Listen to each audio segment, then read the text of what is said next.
koyebisa ngai te ke ezali na bato bazali kokamba IDPS bazali président AIT ndeko na ngai président AI na IDPS selon statut ya IDPS o tozana yango lelo oyo azate tozali nde na directoire nde yango ezali kokamba reconnaître que yeloko la président AI papa mabe ezali mabe ata soki bato nyonso bazali kosala yango mais bolamu balobaka ke bolamu ezalaka toujours têtu et finissaka toujours na koapparaître. Oui, on lobby que le président azali ko reconnaître yé. Mais le lo et logo ni nezole kanana kati ya mboka. C'est-à-dire il peut reconnaître le président té. Parce que tout le monde bagarre de corps na yé, bagarre ko bunisa bagarre de corps ya mokonzi ya mboka. Ezali opprobre o ba jeter na mboka na biso et pas ya bagarre républicaine o bazali bagarre do bazali ko kamba Jean-Marc Abound. Tozana mokonzi moko ya mboka na biso ezali Félix Antoine Tshisekedi Tshilombo. Ce qui est aussi mis garde républicain, c'est-à-dire aussi mis mokonzi mboka. Ce qui est aussi mis mokonzi mboka, c'est-à-dire aussi mis mboka mobimba. Oyo ezali soni. Oyo ba garde ya ndeko Kabundu basali vis-à-vis na mokonzi mboka na biso. Biso ba combattant ya IDPS, tokoko sepelana yango ata mukolo moko te. Ko Fabrice, ko zongisa mutu na nzela eza malamu. Mais ko botola garde ya mokonzi mboka munduki na ye. Wana obeti maboko et bon sera tchaki qui teti atie qui moura liboso atie va qui moura liboso là on reste là tant machine na rambo faut pas l'accepter ne yo kende ko botola munduki na ye et bon on a minute wana soki bitumbe koti contre mokonzi mboka et que yo ozana munduki ya élément na ye na maboko na ye akobunda bien akobunda te o monete ke batia mokonzi mboka na en insécurité na ko botola munduki pa ya maboko ya na maboko ya garde na ye o monete ke batia mokonzi mboka na en insécurité nako boto la mundu ke pa ya maboko ya na maboko ya garde na ye siko eloko bango basele pande ko Jean-Marc Abound ko kota ko piller ko saccager modèle wana bino bo encourager on peut to moni image ndenge ba botolaki munduki image bo balancer déjà image tant tozolo ba botoli munduki mais image ya ndenge ba saccager ndako tozana yango te tozana posa bo balancer biso na image ozomona ba soda nde bazokota na ndako wana nde ba bima mura na lobby kokota na ndako eza ko saccager ndako te bakendaki parce que likambo euti ko salema likambo ezalaki ya mabe ba toucher un élément ya garde républicaine mobondo simba deuxième vice-président assemblée nationale plus président intérimaire ya UDPS ya parti présidentiel ya mboka oyo bakeno kote ndeko Fabrice bozana sima makamwana te ndeko Fabrice panzana te bo ndeko wenge ko panzana te oyo akobima na IDPS bima na yake ndi parce que biso IDPS toyebi président na biso ezali Félix Antoine Tshisekedi Tshilombo soki yo simbi Tshilombo osimbi IDPS komba ya Etienne Tshisekedi ezali komba ya mutu moko te tobundi yango ebele ba Jean-Marc Abound ba Augustin Kabuya bazalaki wana tobundi yango ebele na yoki ozotanga otangi kaka bato mibale bitumbango ya IDPS ezele kaka ya bato mibale oyo babundaki bango nde batikala na parti pour le moment batikala na parti tant tozotala bitumba lelo oyo tomona ke bango nde batikala na parti te problème eza olobi bitumba na kotikala na parti ozosoulever makambo mibale na mbala moko nalingi nayebisa yo boye que tozali na président ya UDPS moko o biso ba combattant to élire na congrès ya 2018 tozana président mibale te na UDPS tozana président moko soki osimbi président na biso azali président de la République c'est-à-dire osimbi UDPS c'est-à-dire osimbi mboka soki osimbi mboka c'est-à-dire okutana na UDPS o na UDPS azali kobundisa président ya UDPS c'est-à-dire aza munguna ya UDPS chef de l'État a likambo ya kolobate à ce qui concerne démission ya IDPS. Et à ce qui concerne démission ya Jean-Marc Abound. Azana eloko ya kolobate. Nazo mona te ke akoyo koloba nini. Azana eloko ya kolobate. Aza papa. Oui, aza papa. Jean-Marc aza premier vice-président de l'Assemblée nationale. Ce qui a monique était pour na ye na makambo elekani oyo sengeli atika musala na ye. Akotika yango il est libre. Alors na UDPS solution na azomona solution te parce que mikolo nyonso to tout lo bagara problème ya UDPS ezalende respect des textes na biso ya UDPS nde seule solution tozana yango tozana solution mususu te na baimboka nyonso bomesana kolanda biso partout dans le monde to bagara biso soko moto kondima te soko mono ndimi avec impact na idéologie yango lelo toye pa ya moko moyimboka ya UDPS molobeli na bango molobeli ya peuple congolais toye koluka ye toye mbilinga nini ezoleka na kati ya parti UDPS nge kufa lokola PPRD lokola ba parti musu to ndenge nini yango toye bobengaki biso ndeni bovandi silence boye makambo so yinda kuna na UDPS mais bino bovandi boloba te yango lelo baki te to revanda te avec impact na idéologique ande tolobaka toye koluka député provincial ya UDPS ou aza mwana kati bayi masolango nde ezokumbamela mbote na yo honorable. Mbote papa. Pourquoi se présenter à Baimboka partout dans le monde bazolanda biso ozana npe komonani. Sami, honorable député provincial Sami Kalonji, élu à commune ya Makala na liste ya UDPS.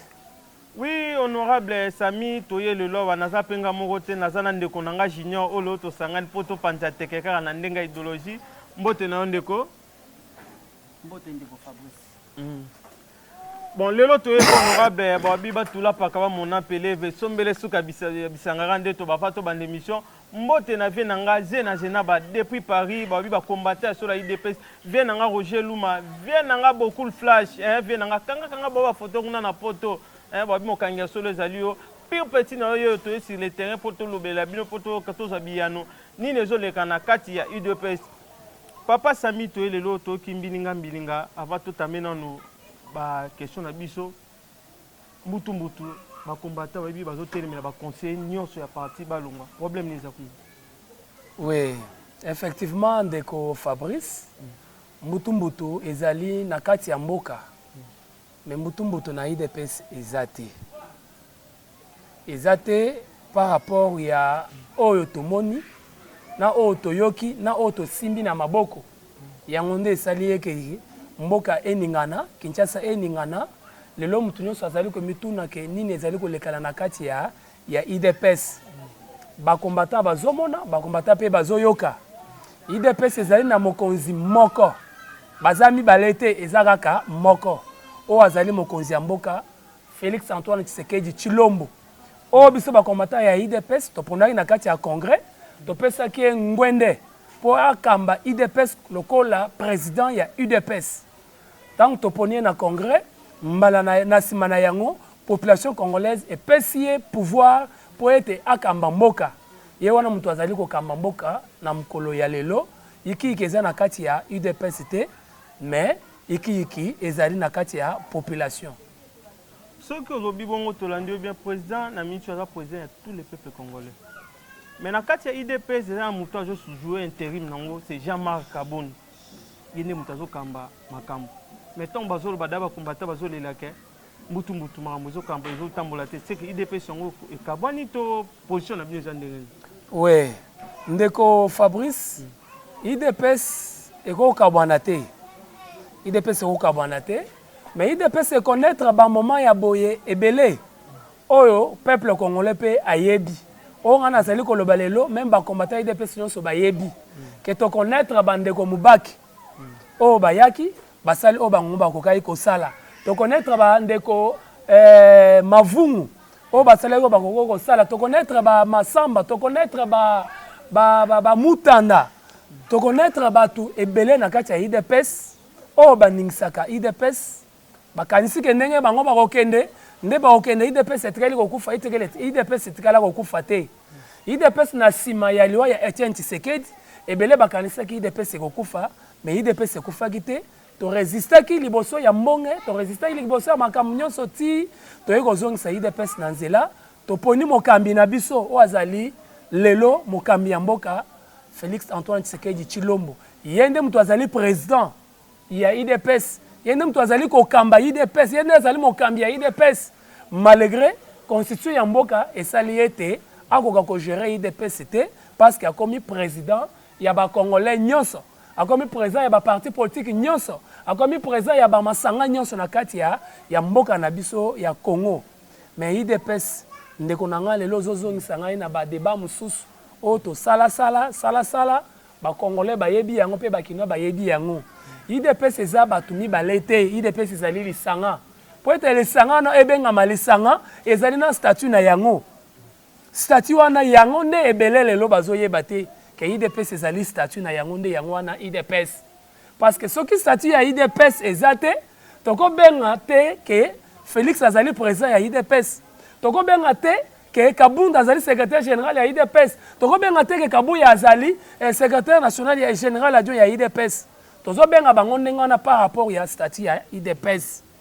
Koyebisa ngai te que ezali na bato bazali kokamba IDPS, bazali président AIT, ndeko na ngai président AI na IDPS. Selon statut ya IDPS, o tozana yango lelo oyo azate. Mais président na directoire nde yango ezali kokamba. Reconnaître que yeloko la président AI. Papa, mabe ezali mabe ata soki bato nyonso bazali kosala yango. Mais bolamu balobaka ke bolamu ezalaka toujours têtu et finissera toujours na ko apparaître. Oui, au lobby que le président azali ko reconnaître yé.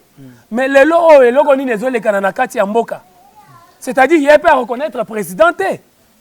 Parce que tout moni bagarre de corps na yé, bagarre ko bonisa bagarre de corps ya mokonzi ya mboka. Ezali opprobre o ba jeté na mboka na biso et pas ya bagarre de républicaine o bazali bagarre do bazali ko kamba Jean-Marc Kabund. Toza na mokonzi moko ya mboka na biso ezali Félix Antoine Tshisekedi Tshilombo. Ce qui est aussi mis garde républicain, c'est-à-dire aussi mis mokonzi ya mboka. Ce qui est aussi mis mokonzi ya mboka, c'est-à-dire aussi mis mboka mobimba. Oyo ezali soni. Oyo ba garde ya ndeko Kabund basali vis-à-vis na mokonzi ya mboka na biso. Biso ba combattant ya IDPS, toko ko sepelana yango ata mukolo moko te. Toza na 50 mukete ya ko simba unité, symbole ya unité nationale. Toko ko sepelana yango ata mukolo moko te. Les garants de la nation toza na lelo. Le numéro 1, il y a République, c'est Félix Antoine Tshisekedi. Ce qu'on simi moto azali ko batela ye, c'est-à-dire au simié, au simi motema na ye. Ce qu'on simi Félix Tshisekedi, c'est-à-dire au simi IDPS. Biso bakolo IDPS, to lobby comportement na to sepena yango ata mukete. Oyo bazolo bakete, président Félix azali ko reconnaître ye, to lobby ke ezandenge wana te na kati ya parti. Ezandenge wana te. Oui, honorable, pardon. Babi, so to landi bien. Et ça peine ngambu mususu. Bazo soutenir Jean-Marc Kabund. Parce que, bino boye na système état de droit. Quand on dit état de droit, mutu moko taza likola muninga. Ça veut dire que ngo kolobani. Bana muga na pa ki sansi akotambola na molongo ndenge mutu ke banda kotambola. Ba tiki nini ya mutu ya nini ya bien, ba kokota ni état que bango baso ba conseiller. Baza na droit ya kotembisa bon bazonga na nzelana. Elo basa kenza pe mabete. Ndeko Fabrice. Yondo ozoyebisa ngai ke garde ya mokonzi.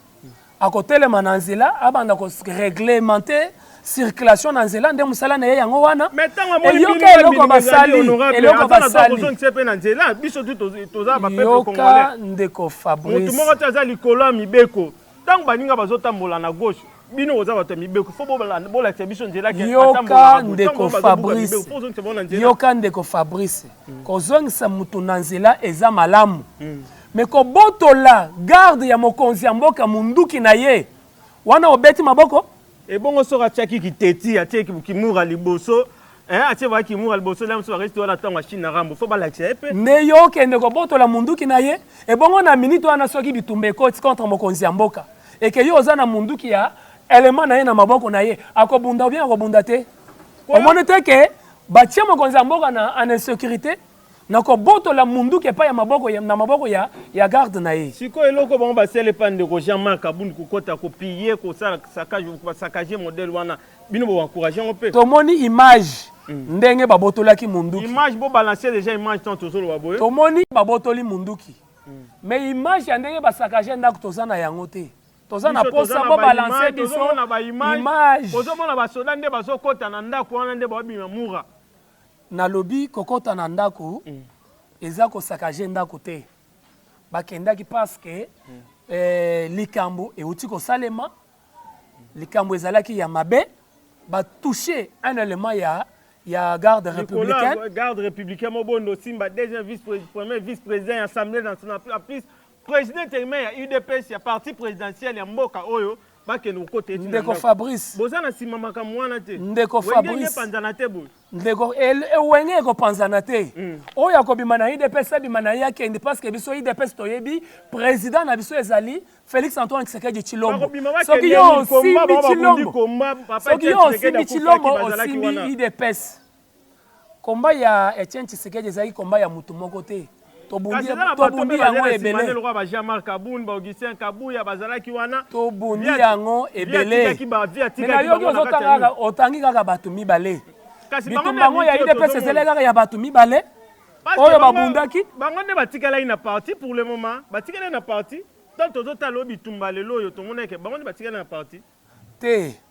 problème eza olobi bitumba na kotikala na parti ozosoulever makambo mibale na mbala moko nalingi nayebisa yo boye ke tozali na président ya UDPS moko oyo biso bacombattant toélire na congrès ya 2018 toza na président mibale te na UDPS toza na président moko soki osimbi président na biso azali président de la République c'est-à-dire osimbi UDPS c'est-à-dire osimbi mboka soki osimbi mboka c'est-à-dire okutana na UDPS oyo eye na UDPS azali kobundisa président ya UDPS c'est-à-dire aza monguna ya UDPS koloba te ke président azosalela confiance tomoni oyo ye asali contre le président de la République ezali humiliation vis-à-vis ya président de la République tokoki kosepela na yango te soki président azosalela confiance eza mabe te parce que aza combattant ya UDPS mpe abundaki toyebi très bien ke abundaki mais soki abundaki esengeli apesa respect na mokonzi ya mboka apesa respect na mokonzi ya mboka te tokoki kosepela na yango te oui honorable ozokoba ligne jaune elingi etunaona bandeko bazolanda o partout toyeba lelo susi nini bozwa na mboka abomoni lelo makambo komi boye abomoni lelo Jean-Marc asali eloko boye bino etanke IDPS bozoloba nini moto epela na yango kaka parti ekufa na yango kaka Jean-Marc akende na ye kaka ou bien nini mpenza bozokogarde mpo na IDPS ndeko junior nauti kotanga bakombo ya bandeko ebele oyo bakanisaki soki ye abimi na IDPS akei IDPS ekofi tomoni IDPS ezali koresiste ye moko Etienne Tshisekedi oyo bato ebele balandai na kati ya IDPS par rapport ya combat na ye par rapport ya idéologie na ye par rapport ya constance na kati ya combat akufi IDPS ekofi te lelo eloko tozali koloba tolobi te ke moto epela tolobi ke esengeli biso nyonso bacombattant ya IDPS ezala bacadre ezala bacombattant esengeli tozala na respect envers notre président na biso c'est Félix Antoine Tshisekedi Tshilombo esengeli to respecte ye ata garde na ye asalaki mabe ya kotambola na sens contraire ya nzela esengaki bazongisa ye na nzela ma pas jusque kokende kobotola ye bibundeli oyo azali na yango mpona koprotege mokonzi ya mboka wana vraiment eza esengo ata moke te wana bamanke respect envers chef de l'état nazoloba boye bagarde nde babotolaki munduki na kati ya mutuka ntango bakei bakutani na Jean-Marc Kaboun oyo bango bazali kokengela en tant que bon chef esengaki aloba nini bozongisa munduki wana yango nde ezali koprotege mokonzi ya mboka azali président na ngai ya parti mpona nini nasali yango te babeti mwana mobali wana bamemi eti na auditorat militaire pendant ce temps-là mokonzi ya mboka akozala na insécurité ya modèle nini pour un élément na ye oyo bakangi mpe babotoli arme na ye eza esengo te mpe eza respecté envers mokonzi ya mboka eza mpe respecté envers mboka na biso parce que symbole ya unité ya mboka na biso ezali nde Félix Antoine Tshisekedi Tshilombo soki osimbi garde na ye c'est-à-dire osimbi ye moko soki osimbi ye moko c'est-à-dire osimbi toute une nation mpo na ngai ezali soni oyo toza na yango lelo biso peuple congolais na kosimbama oyo mokonzi ya mboka na biso asimbami à travers garde na ye tolobi te ke IDPS epanzana mais oyo amoniki aza prêt ya kolongwa na IDPS alongwa na ye atika IDPS evivre ata alongwe akei yebake bato nyonso bakolanda ye ebelo balandaki Tshibala basi bazongi na IDPS ebelo balandaki Mavungu basi bazongi na IDPS ebelo balandaki Mubake basi bazongi na IDPS ebongo oyo amoniki aza prêt ya kolongwa na IDPS akende kosala makambo na ye akende librement mais ayebake combattant ya IDPS akotikala kaka combattant ya IDPS akozonga na ndako ndenge bakomata mosusu bakendaki na baninga basi bazongaki honorable toto na yo kala toyokaki awa retirer signature ezaki bongo maluba Jean-Marc Kaboun azali kotindela président ntango azalaki nano na Lamuka était à retirer signature na bandeko ya Lamuka lelo tomona eboti mbuma lelo président Félix Antoine Tshisekedi Tshilombo akoma mokonzi nini ekoki kosala ete maloba oyo elobami par-ci par-là elobami na bacombattant elobami na mwana mboka oyo azali na problème na biso nini ekoki kosala ete boretire signature bozonga mpena bobongisa mpo idps etelema mpo papa atikaki biso na nzela papa atikaki biso na makambo oyo to retire signature tozonga famille est-ce que ekoki kosalama te eza possible est-ce que idps ekabwandi na minute oyo parce que Jean-Marc a démissionné na Assemblée nationale idps ekabwandi idps ekabwani te idps eloko ekaboli yango ezali respect ya statut ya idps nde ekabolaki idps depuis longtemps tozobondana de sorte que unité ezonga na kati ya parti so Jean-Marc a retiré signature na ye bacombattant bakeye epa na ye bayebisi ye okoki koretire signature te il faut o retirer a démissionner plutôt bacombattant bakeye basengi ye a retirer démission na ye soki asali yango ça va ayokeli base. Dans le temps, Félix a yoké la gibiso. A retiré signature na ye. Mais qu'est-ce qui empêche na Jean-Marc au ba combattant ba ke tinanda ko na ye ko yebise ke retirer démission na yo. Qu'est-ce qui empêche que a retirer démission na ye? Monsieur DPS ya on a bandai na koloba yete problème e bandi lelo na retirer na démission ya Jean-Marc te. Problème na biso eza ya depuis kala na respect ya ba texte na biso ya IDPS. To bundana toujours comment il faut toluka unité ezonga na kati ya parti. Eza onde yeko kabula IDPS te. Nazoloba ke démission ya Jean-Marc Kabund et pelisi moto na kati ya parti te. Problème na ye na musala na ye yemoko. Et problème na ye face à chef de l'État. Parce que a manqué respect, bagarde na ye ba manqué respect na chef de l'État. Wana eza makambu na ye. Soki amoni kete akoko retirer démission na ye, a retiré, il est combattant à IDPS. On continue. Mais si on dit qu'il était encore retiré des missions, il est libre. On a besoin de continuer comme ça. C'est Félix. Il y a des combattants qui ont retiré la signature, a retiré les lots, Boumaya Malamu et Monani. Mais ceux qui Jean-Marc a retiré des missions, ça va tout en molli. Mais ceux qui ont retiré Yangote, IDPS est bloqué, ou bien Mbok est bloqué parce qu'il a retiré des missions. Toyito tuna oyo susu honorable eloko nini esalaka honorable Jean-Marc tota koyoka atoboli bapine ya Jean-Marc auti kosala boyo toyebaka te eloko nini esalaka eza kaka epo lobaka na mokonzi a retirer signature mokonzi ayokela ye yango ekoma kosala non ndeko junior il faut comprendre pe eloko mosusu ce n'était pas Jean-Marc qui avait essayé de mokonzi retirer signature ezali base nde esengaki oui base nde yebisaki ke benga ye yebisi a retrait signature ce n'était pas lui biso totelemelaki ye toyebisi ke benga Félix Antoine Tshisekedi Tshilombo en tant que président na biso yebisi ke biso base tolobi a retrait signature na ye ce n'était pas Jean-Marc Kabundu ndeko na ngai koloba makambo na vérité nazozonga na likambo ya kotobola bapne nazozonga na likambo ya kotobola bapne biso IDPS nous avons lutté contre les anti-valeurs. Congolais nyonso ayebi yango. Soki lelo koti na nzela okoti embouteillage. Est-ce que ça problème ya kotobolela mutu azali liboso na bapine? Est-ce que yende mutu asali embouteillage? Mais lobby ya sala sous erreur wana te. Mais omoni comment intention ya ba combattant ezalaki? Baketi plus loin, koloba ki doit dégager. Pourquoi? Intention wana euti nanke atobolaka bapine ya bato. Est-ce que nde idéologie ya IDPS yango wana? Projet de société ya IDPS elobi ndenge wana? Mutu na mutu aza na musala na ye. Eza te ke une autorité lokola koti na nzela. Biso na IDPS toza un parti socialiste.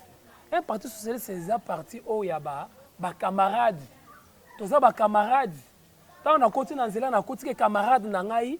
asali mbebe sengi na zongisi na nzela. Mais pas jusqu'au point ya kotobola bapine na ye. Pourquoi na tobola bapine ya moninga na ngai? Pourquoi na tobola bapine ya citoyen congolais lokola ngai? Alors que ça musalo toko benga roulage ya ye, asali musalo na ndenge sengeli. Asa honorable député. So côté na kati embouteillage. Malamu a interpellé ministre intérieur ou azali na la police na maboko na ye na assemblée nationale pour ba yebisa eke esengeli ye mpe apesa ordre na la police mpo embouteillage ezala te mais eza te kokende kotobola bapneu ya baninga vraiment eza malamu te eza idéologie na biso ya idps te eza mpe doctrine na biso ya basocialiste te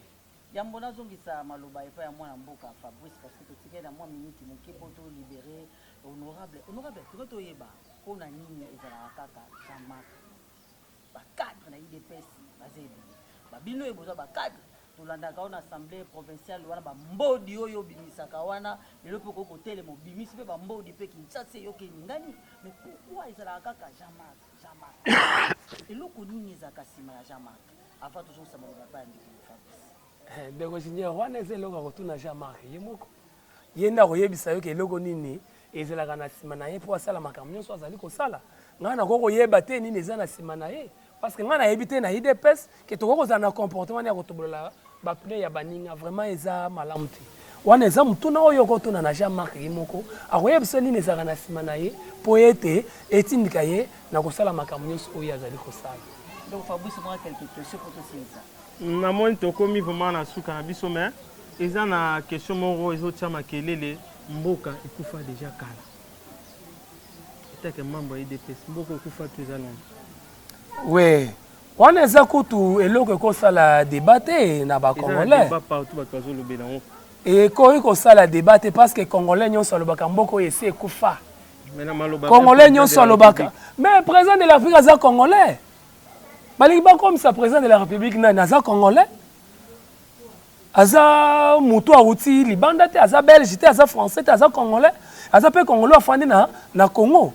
awumeli na Congo awuti kotambola na kati ya Congo profond atrouvé ke mboka ekufa kala siko balingi aloba nini aloba te ke mboka ekufa mais ye azwi mboka ekufa kaka na mama mboka ekufi oyo bato ebele baprofite na yango yoko yebisa kaka vile ya Jean-Marc ebongo ferme ya Kabila okoyebisa ngai nini soki olobi lelo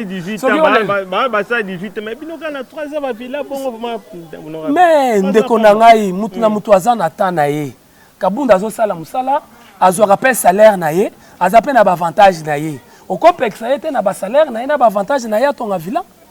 okopekisa ye te oui mboka ekufa ndeko Fabrice mboka ekufa kala lelo te mboka ekufa kala ekosala débat te congolais nyonso toyokaka ndenge azolobaka te batoka mboka yango mutu na mutu azwa mboka na ye kende ofanda libanda eza Fati mutu alobaka yango te Fati akonstate ndenge congolais nyonso akonstate ke mboka ekufa wana ekosala débat te papa tobandi kosekisa mboka mbala ya liboso tozala na réserve ya 3 milliards mbala ya liboso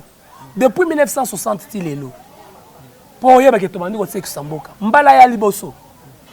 gratuité ya enseignement eza na kati ya constitution oui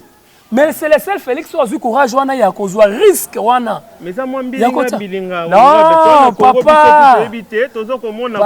yokana yebisa yo eza mbilinga te Félix akuti enseignant na salaire à 70 000 francs lelo enseignant azozwa 400 000 francs congolais okoyebisa nga te ke eza mbilinga mais bazosala grève na motema mabe papa bakuti wana 70 000 francs ya salaire osalaka grève te bafuti 400 000 francs congolais ozosala grève eza motema mabe so va déclarer il faut désactiver banina bon est-ce que état de droit ngwana non wana bandeko basalaki mabe pe babongisaki yango muto aza désactiver lelo oyo azate nga moko nalandaki bato bazaki désactiver basepelaki bafélicité bayebisi cher nini le ministre Anthony Mwabake vraiment merci et félicitations ndenge o réactiver biso nyonso tolandaki yango ndeko na ngai mboka ekufa kala tobandi ke sekisa mboka muke tokosala nyonso oyo bobelisaki dans 50 ans te tosala yango dans 3 ans dans 3 ans toza na oyo biso tozali kosala tokuti congolais soko opesa mbongo okende otonga nzela azwi mbongo na tiango na poche na ye olingi tosala nini mais tozopesa mbongo bokende botonga ekole bazwi mbongo na batiango na poche na bango olingi tosala nini tokuti justice soki ekangi mutu wana apesi ye mbongo balibere mutu wana sikoyo olingi Félix asala nini mais toye na état de droit ndeko Fabrice toye na état de droit topesi indépendance na magistrat asala mosala ndenge elingi olingi ye moko Félix akende okoma magistrat instructeur akoma magistrat ya siège akanga mutu po akanga mutu wana libela na kati ya kasho totiki indépendance na magistrat asala mosala na ye ndenge esengeli mais sikoyo magistrat azosala mosala ne tolingi Félix akoma ye moko juge akoma ye moko chef de l'état olingi Félix ye moko akende kotonga nzela olingi Félix ye moko akende kotonga école mais ozosala oyo akoki kosala moi liloba suka na bayimboka nyonso baolanda biso bilan ya UDPS na 3 ans bosali eza négatif ou positif? Non, ndeko Fabrice, toza na bilan largement positif. Bayimboka bazolanda mambo. Bayimboka bazolanda ngai, nazobanda ko définir yango. Tokiti billet avion $450, lelo billet avion eza $120. Tokuti passeport $250, lelo passeport eza na $90. Tokuti réserve ya change na banque centrale 00. Lelo toza na réserve ya 3 milliards. Tokuti budget ya 4 milliards, lelo toza na budget ya 11 milliards. Tokuti gratuité ya enseignement ezate bazolebela ngo kutu te. Lelo oyo bana na biso babanda okende classe 3 millions, lelo bazokende 7 millions à cause ya UDPS au pouvoir. To stabiliser nini système macroéconomique monnaie na biso bande fandaki eza stable lelo. Ndeko Fabrice totongi banzela bisika oyo nzela ezalaki te papa nakatanga kuna toza na nzela déjà badenema yango kombo Antoine Félix Tshisekedi Tshilombo oyebi yango awa na Congo norabi mais toza na Congo Lubumbashi toza wapi Kinshasa plutôt na capitale na Kinshasa ndeko na ngai banzela ezali kotongama tokuti elengesa na eta nini na Kinshasa mais biso toza bato sala bandira ngana yo tofandaka na makala ngana yo tofandaka na makala tokuti elengesa na eta nini mutuka ekotambola te lelo oyo nazotambola na mutuka na ngana elengesa à cause ya faci banzela ezali kotongama bakongolais bapesa confiance na Félix Antoine Tshisekedi Tshilombo dans 3 ans a définir a sali oyo akoki kosala ndeko nanga tokuti mboka oyo anera azokanga bato bikanga bisika nyonso même yo journaliste okai koloba te lelo oyo mutu nyonso non bazokanga nani soki yo fingi mutu bakangi yo olingi tosala nini même na mosala ya journaliste déontologie ezalaka topesi yo liberté ya koloba mais ya kofinga te tosali décrispation politique na mboka banda kokanga bapolition bapoliticien pamba olingi tunayebisa yo nini oyo tosali te tosali oyo tokaki kosala pour honorable l'autre chita wa bilan ya IDPS eza positif largement positif wana bino moko osala analyse bino moko na pesi micro pande konanga junior pas to chiter de loi honorable tozo chiter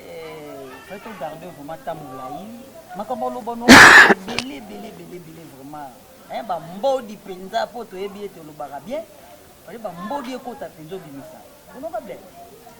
si makambo nyonso esalami na niveau de commune chef de l'état joloba en plus de ça yo etant que